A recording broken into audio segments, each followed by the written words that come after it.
High, আমি তোমাদের সকলকে একটা কথা বলতে চাই। সেটা হচ্ছে, আমি গতকাল ইউজিসি নেটের এক্সাম দিতে গেছিলাম।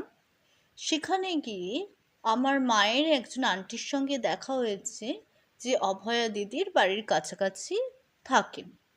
ঠিক আছে, উনি ওনার মেয়েকে নিয়ে এক্সাম দিতে এসছে।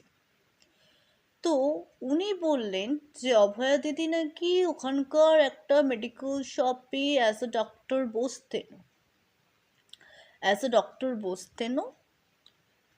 কিন্তু উনি আরজিকর হসপিটালে কিছু ভেজাল ওষুধ ম্যানুফ্যাকচার করা হয় এবং সেটা মানে দোকানে দোকানে ডিস্ট্রিবিউট করা হয়। এই ব্যাপারটা উনি কোনোভাবে দেখে ফেলেছিলেন। উনি আরজিকর হসপিটালে, আমরা যেটা সবাই জানি, উনি ইন্টার্নশিপের কোর্সটা করতেই গেছিলেন। তো দেখে ফেলেছিলেন এবং উনি বারবারই এই কথাটা ওনার ফ্রেন্ডসদের মধ্যে আলোচনা করছেন আর বলছেন উনি সবাইকে বলে দেবে।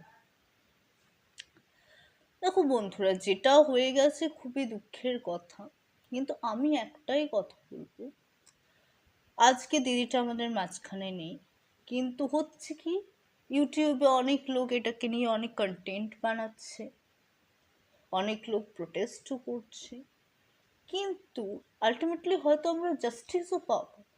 কিন্তু আমি একটা কথা বিলিভ করি, যে আমি যদি মরেই গেলাম, তারপর আমি জাস্টিস পেলাম, তো সেই জাস্টিসটার কি আর কিছু মানে থাকলো?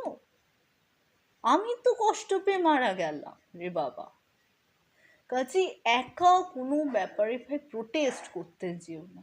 যেখানে সবাই মিলে কোনো একটা ব্যাপারে প্রোটেস্ট করছে, করো না, ঠিক আছে, কিন্তু একা প্রোটেস্ট করতে গেলে আমার যারা অপোনেন্ট আছে তারাই আমাকে মেরে ফেলবে, এটাই তো হবে। এবার মারা যাওয়ার পর আমি জাস্টিস পেলাম কি পেলাম না, তার কি কোনো মানে দাঁড়ায়? হয়তো জাস্টিস পেলাম না, কিন্তু আমার কি হলো?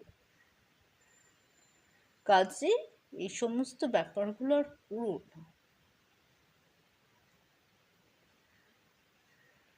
এগুলো করো না। নিজের সাবধানতা নিজের কাছে।